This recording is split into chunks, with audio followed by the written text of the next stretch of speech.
Guys, welcome to my channel. তো আবারও চলে এসেছি একটা ছোট্ট ভিডিও নিয়ে। তো আমরা দুজন বান্ধবী মিলে আজকে কলেজ যাচ্ছি। আমাদেরকে কলেজে যাওয়ার জন্য টোটোতেই যেতে হয়। আমাদের কলেজটা বেশি দূরে না, প্রায় 25 থেকে 30 মিনিটে। আর এই যে আমরা টোটোতেই যেতে যেতে আমাদের কলেজে পৌঁছে গেলাম। আমি নকশালবাড়ি কলেজে পড়ি। আজকে আমাদের কলেজে অ্যাসাইনমেন্ট আছে, তাই আমরা এসেছি। আর আমাদের কলেজটা আগেও দেখেছি, আবারও একটু দেখে না। ওটা জিম ক্লাস ছিল, এটা এনসিসি রুম। আর এনসিসি রুমে এসে দেখি আমার বান্ধবীরা পাপড় খাচ্ছে আর কাজ করছে। তো আমিও আমাকে একটু দেখিয়ে নিলাম আয়নায়। তো আজকে অ্যাসাইনমেন্ট আছে, তাই আমার সব বান্ধবীরাও এসেছে, ওরাও অ্যাসাইনমেন্ট জমা করবে।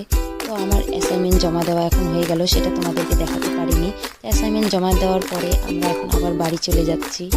তো বাড়ি যাওয়ার সময় তো আমার বান্ধবীরা মিলে কী বলবো, রাস্তায় হেঁটে হেঁটে যাচ্ছিলাম। আমার ভিডিওটা ভালো লেগে থাকলে লাইক